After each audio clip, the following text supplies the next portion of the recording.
আসলে বন্ধুত্ব কখনো হারিয়ে যায় না, হারিয়ে যায় সেই মানুষটা যে মানুষটা বন্ধুত্বের মূল্য দিতে জানে না। আমি ধনী বাবা মায়ের ছেলে নই। আমার রোম অতটা শান্ত এবং সুন্দর নয়। আমাকে এক কাপড়ে বারবার পড়তে হয়। আমাকে বছরে বছরে নতুন ফোন দেওয়া হয় না। আমার কাছে সবসময় বাইরে যাওয়ার টাকা থাকে না। আমার সামর্থ্য থাকলে আমি বাইরে যাই এবং এতে আমি লজ্জিত হই না। আমার বাবা মা আমাকে যেভাবে থাকতে শিখিয়েছে আমি সেভাবেই অনেক সুখী এবং সহজ জীবনযাপন করি।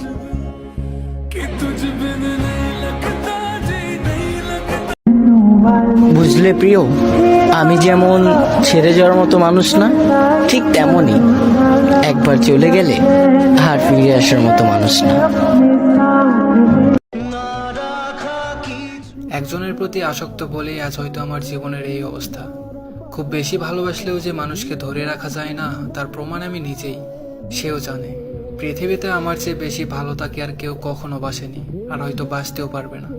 আমি এমন এক নাছোড়বান্দা যে তাকে পাওয়ার জন্য চেষ্টার কোনো কমতি রাখিনি। সবসময় যেটা নিয়ে ভয় পেতাম, দিন শেষে কেন যেন সেটাই হারিয়ে ফেলি। এক আকাশ পরিমাণ অভিযোগ নিয়ে তার সাথে সব সময় ছিলাম, কিন্তু সে থাকতে পারেনি। আসলে ভালোবাসা সত্যিই সুন্দর যদি সঠিক মানুষটাকে পাওয়া যায়।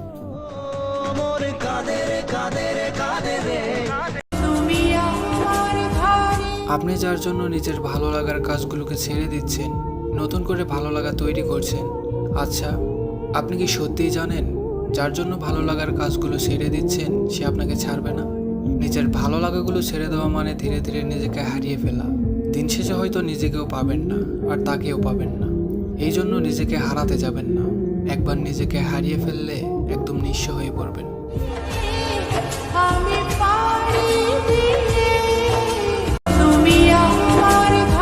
তুমি কত সহজেই আমায় না বলে অফলাইনে চলে যাও, কত সহজে আইডিটা লগ আউট করে দাও, কত সহজে আমার লাস্ট মেসেজটা সিন না করেই চলে যাও, কত সহজে অনলাইনে থাকা সত্ত্বেও আমার মেসেজটাকে ইগনোর করো, ইচ্ছে মতো আমার নাম্বারটা ব্লক করে দাও, কথা বলা বন্ধ করে দাও। আমি শুধু পারি না তোমাকে এভাবে অবহেলা করতে, আমি শুধু ভেসে থাকি তোমার অবহেলার সাগরে, একটু ভালোবাসা পাওয়ার জন্য বেহায়ার মতো।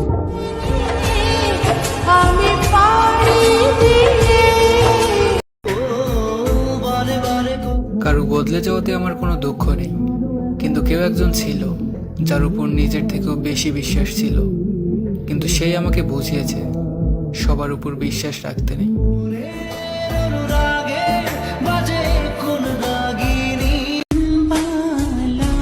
হারাইতে হারাইতে তো সবই হারাইলাম। যা একজন আমারও ছিল, যে আমাকে আমার ঘরে বুঝতো, দিন শেষে সেও আমাকে ছেড়ে গেল। আমাকে খুব সহজে ভুলে যায় মানুষ। অবশ্য এই নিয়ে আমি কোনো অভিযোগ করি না।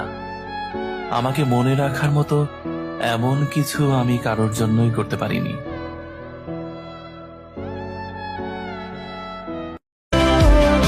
তুমি অনেক দেরিতে হলেও বুঝবে আমি হারিয়ে যাওয়া মানে শুধু একজন মানুষকে হারানো নয়, তুমি হারিয়েছো সেই হৃদয়টাকে যে নিঃস্বার্থভাবে তোমার পাশে ছিল, যে চোখে শুধু তোমাকেই দেখতো, যে মন তোমার প্রতিটা না বলা কোথাও বোঝার চেষ্টা করত। একদিন হঠাৎ খুব মনে পড়বে আমাদের সেই সব দিন যখন আমি ছিলাম। তখন হয়তো তোমার বুকের ভেতরে এক অদ্ভুত শূন্যতা বাজবে, কিন্তু আমি তখন থাকবো না। আমি চলে যাওয়ার পর তুমি ঠিকই টের পাবে এই স্বার্থপর দুনিয়ায় নিখুঁত ভালোবাসা আসলে কতটা দুর্লভ। ভালোবাসার অভাবে, অনুভবের দারিদ্র্যে তুমি ধীরে ধীরে পুড়ে যাবে।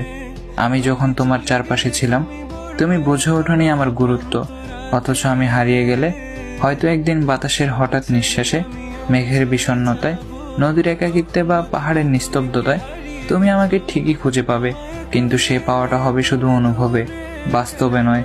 তখন হয়তো মনে হবে, ইস, যদি আর একবার সময়কে পেছনে নেওয়া যেত। কিন্তু সময় তো আর কারোর জন্য থেমে থাকে না। মানুষ যখন চুপচাপ সরে যায় তখন সে আর আগের মতো ফেরে না। তুমি বুঝবে ঠিকই, খুঁজবেও ঠিকই, কিন্তু আমি আর ফিরবো না।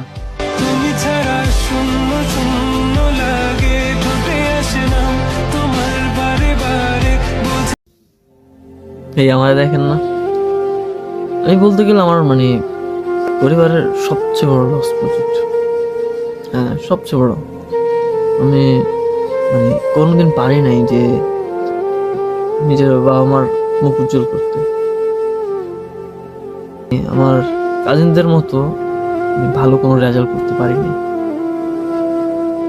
আমি কোনোদিন তাদের মতো চলতে পারিনি। আমার ফ্যামিলির মানুষ সবসময় বলে যে ওদের মতো চল, ওদের দেখে কিছু শিখ। আমি ওদের মতো না, হ্যাঁ আমি নিজের মতো। তবে তোমাদের কখনো জানতে ইচ্ছে হয়নি যে আমি কেন এরকম হয়ে গেছি। কিন্তু আমি এরকম ছিলাম না যেমনটা এখন আছে।